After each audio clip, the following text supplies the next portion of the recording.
Amara Qureshi thought she was marrying into royalty, but on her wedding night, she discovered Sheikh Rashid Al-Hamdan hadn't chosen her for love. He had bought her for 3 million dirhams.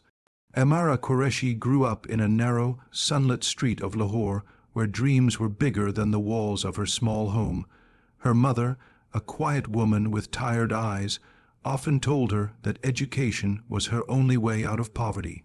Amara took that seriously. She studied fashion design, imagining one day she'd work for a designer in Karachi or maybe even Dubai. Her social media showed glimpses of a girl full of ambition, elegant sketches, photos of dresses she sewed herself, and short captions about believing in miracles. What she didn't know was that one of those posts would change her life forever.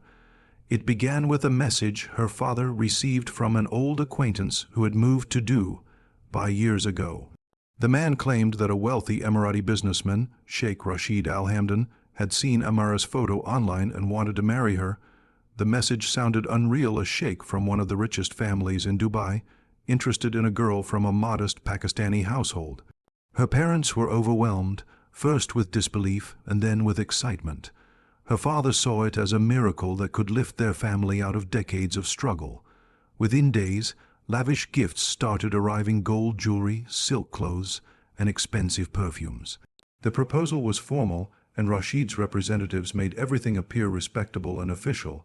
They spoke of love at first sight, destiny, and a bright future in Dubai. Amara's mother couldn't stop crying during the engagement ceremony, repeating how lucky her daughter was. The wedding was to be held in just a few weeks. Everything happened too fast for Amara to question anything. Her father insisted that this was a once-in-a-lifetime opportunity. He signed documents, accepted checks, and spoke in hushed tones with Rashid's assistant. Whenever Amara asked what the paperwork was about, her father brushed it off, saying it was all legal formalities.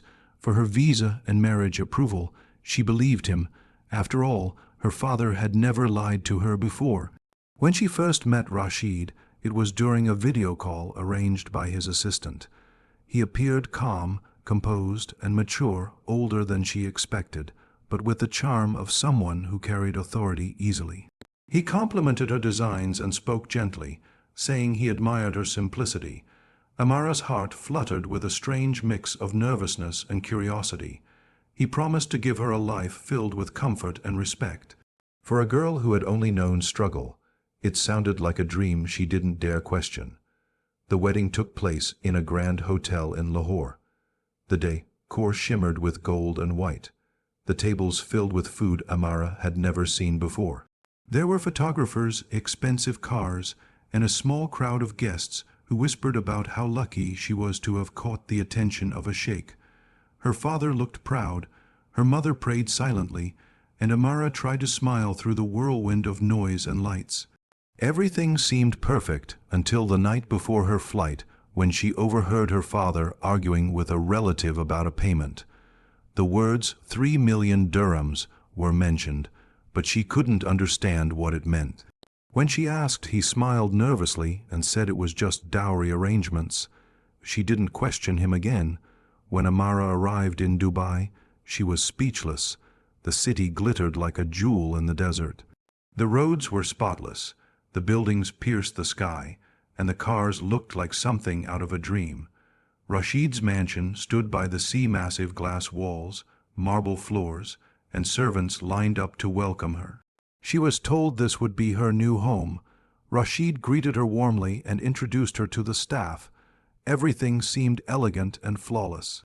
But even in that first week, Amara noticed something unsettling: the way the guards watched her movements, the way the maids avoided eye contact, and how Rashid kept her passport for safety. At first, she told herself it was just how rich families operated, that maybe this was normal in Dubai. But deep down, a quiet unease started to grow. It whispered that something about this marriage wasn't built on love or destiny, it was built on a secret she had yet to discover.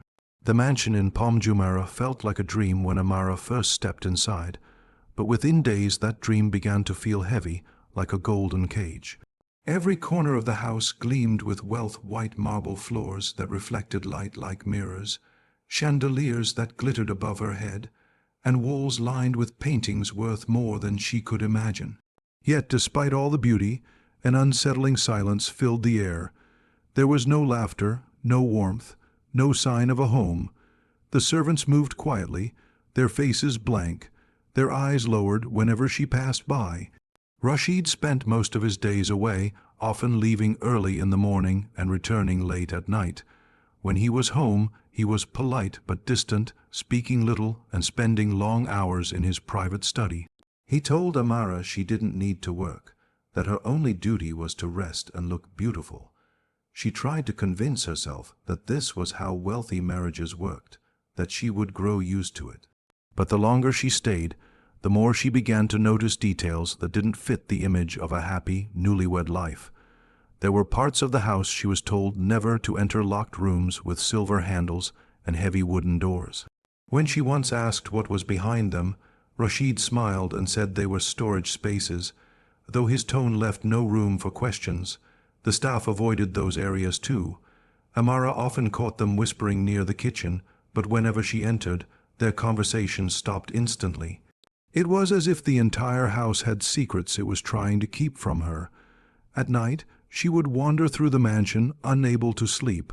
The halls seemed endless, echoing her footsteps like a haunting rhythm. Sometimes she thought she heard faint cries or the sound of something being dragged, but when she looked around, there was nothing. She told herself it was just her imagination, that the new environment was overwhelming her.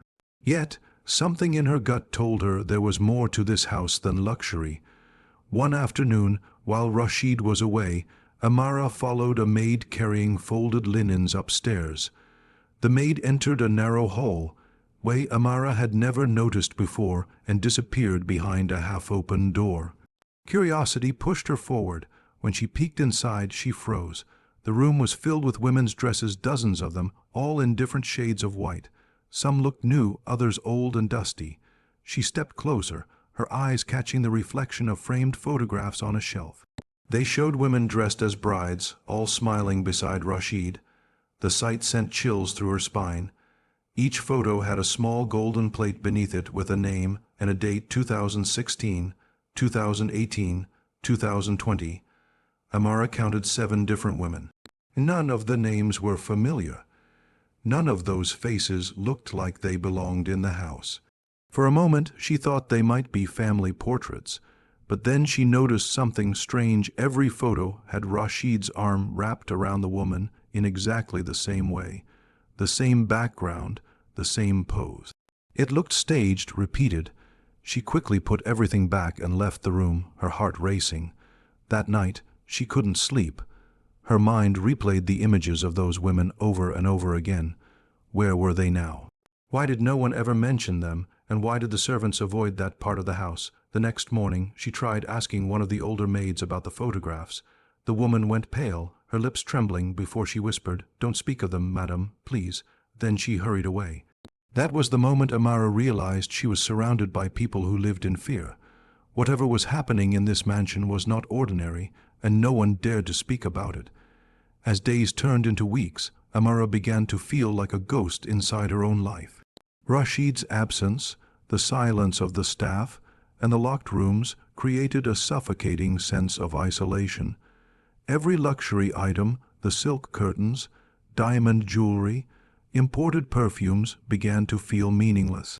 She could no longer see beauty in anything. All she could feel was a growing sense of danger. Then, one night, she heard Rashid on the phone in his study.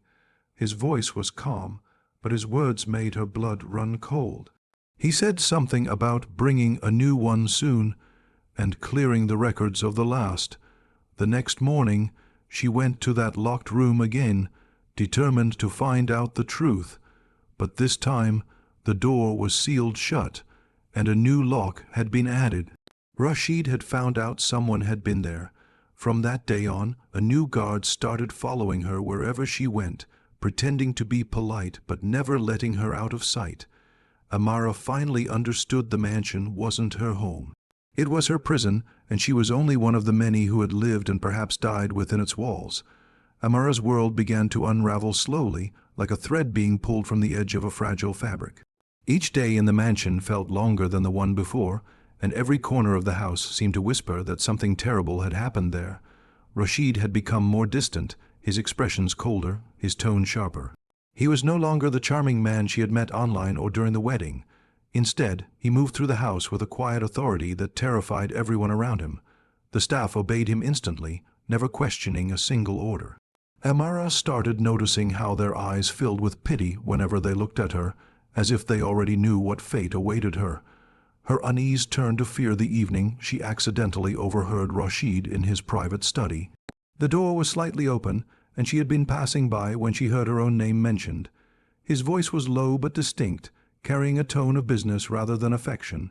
3 million dirhams, delivered as promised. Her documents are secured. The girl is yours now, he said, followed by a short laugh. Amara froze in the hallway, her hands trembling as her mind tried to make sense of what she had just heard. Delivered as promised.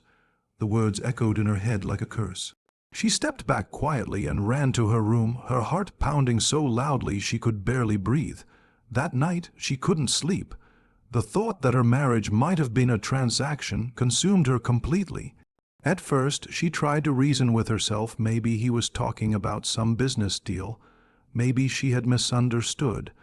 But deep down she knew that wasn't true. The same number she had once overheard her father mention, 3 million dirhams, came flooding back into her mind. Suddenly all the pieces started to fit. The hurried wedding, her father's nervous smiles, the documents he refused to explain. Her family had been in debt for years, drowning under unpaid loans. Now she understood why the proposal had seemed like a miracle. It hadn't been a blessing, it had been a sale. Amara's suspicion grew unbearable. The next morning, while Rashid was away, she decided to search his study. She waited until the guards left for their lunch break, then quietly slipped inside. The room was large and neat, filled with shelves of files, books, and framed certificates. She started opening drawers, flipping through papers, and searching for anything that might confirm what she feared.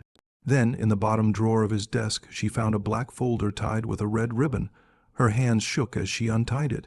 Inside were several documents, marriage contracts, bank receipts, and letters addressed to Rashid. Her heart nearly stopped when she saw her own name written on one of the pages. The paper detailed an agreement between Rashid Al-Hamdan and her father, Amara Qureshi. It clearly stated that Rashid had transferred *** 3 million dirhams ** to her father's bank account in Lahore for the purpose of matrimonial commitment. There was no mention of dowry or mutual consent. It was written in cold legal language, as if she were property being exchanged. She felt sick. Her hands went numb. For a long time, she just sat there staring at the document, unable to cry or move. Every memory from her wedding replayed in her mind: her father's nervousness, her mother's forced smile, the strangers handling her paperwork. They hadn't been giving her away. They had sold her. She was not a wife. She was a purchase. As she continued looking through the folder, she discovered more files with names of other women. Each file had similar agreements, with different payment amounts and dates. Her worst fears became undeniable. Rashid had done this before, multiple times. The photos she had seen upstairs now made perfect sense. Each bride had been bought, used, and then vanished. Her shock turned to fury. She wanted to scream, to destroy everything in that room, but she couldn't risk alerting the guards. Instead, she quietly gathered copies of the documents, folded them under her shawl, and returned to her room. The moment she locked the door behind her, she broke down. The life she thought she had gained, the wealth, the security, the love, had all been a lie built on betrayal. When Rashid returned that evening, she avoided his eyes. She served dinner in silence, pretending to be calm while her mind burned with rage. Each word he spoke made her stomach twist. She realized she could never escape through ordinary means. If she ran, his guards would find her. If she told the authorities, his wealth would silence them. Her only way out would have to be final. That night, as the city lights shimmered through the window, Amara made a promise to herself. She would not be another forgotten name in Rashid's hidden collection. She would not vanish like the women before her. Whatever it took, She would make sure this cycle ended with her, even if it meant doing something she never imagined herself capable of. The night of the wedding celebration was one of overwhelming grandeur. The ballroom shimmered with golden light, guests dressed in diamonds and silk filled the hall, and photographers captured every moment as if it were a royal event. Amara smiled for the cameras, her face calm and composed, but inside, her heart was hollow. She had discovered the truth about her so-called marriage, that she had been bought, not chosen, yet she played her role perfectly. She moved like a doll among strangers, accepting congratulations and blessings from people who had no idea she was living a lie. Rashid looked proud beside her, his hand resting on her back like she was an ornament that belonged to him. When the ceremony ended, Rashid's guests left one by one, and the mansion grew quiet again. The air felt heavy, almost suffocating. The servants disappeared, leaving the couple alone in the vast house. Rashid poured 2 glasses of champagne in their private suite, smiling with the confidence of a man who believed he owned everything he touched. Amara sat silently on the edge of the bed, her mind steady and focused. For days she had planned what she was going to do. The rage and humiliation had burned all fear out of her. She knew she could not run, and she could not ask for help. Her only way out was through Rashid himself. Earlier that afternoon, she had gone into the small medical room at the back of the mansion, a place used for first aid and health checks for Rashid's staff. There, she found a box of syringes, sleeping drugs, and cleaning chemicals. She mixed a small amount of the sedative with a highly toxic disinfectant, filling one syringe carefully and hiding it beneath the folds of her wedding dress. Her plan was simple and silent. She didn't want to fight or scream. She wanted him to die peacefully, without realizing that the woman he thought he owned had taken back her power. As Rashid turned away to adjust the music, she quietly poured the poisoned liquid into his glass. When he returned, she lifted her own glass and forced a faint smile. He raised his, laughing softly, and drank without suspicion. For a moment, she felt her heart race with panic. What if it didn't work? What if he noticed? But within minutes, his movements began to slow. He looked at her, confused, his smile fading into a grimace. His breathing grew shallow, his eyes wide with realization. He tried to speak, to stand, but his legs gave out beneath him. Amara stood there, watching as he fell to the floor. There was no satisfaction in her face, only stillness. She didn't cry, didn't move toward him. She simply watched as the man who had turned her life into a nightmare gasped for air, reaching out for help that would never come. His hand twitched once, then went still. The room fell silent except for the faint hum of the air conditioner. She looked down at his lifeless body, the same man who had smiled at her father while signing a contract to buy her. There was no pity left inside her, only release. She walked to the mirror, removed her jewelry one piece at a time, and placed it neatly on the dresser. The gold bangles clinked softly, a sound that felt final. She changed into a simple dress, wiped her makeup off, and tied her hair back. Then she went to the bathroom, washed her hands, and watched the water swirl down the sink until it ran clear. Before leaving, she took his phone and his office keycard. Her hands didn't shake. She had crossed the line from fear into something stronger, survival. As she walked past his body, she didn't look back. The man who thought he could own women had finally lost everything. The mansion that once felt like a prison suddenly seemed lighter, as if the walls themselves had been freed from his shadow. Outside, the night air was cool. The ocean waves lapped gently against the edge of the island, and for the first time since she arrived in Dubai, Amara felt she could breathe. She knew the next step was dangerous, but she wasn't done yet. Rashid's death wasn't just revenge, it was justice. And now she was determined to expose everything he had hidden.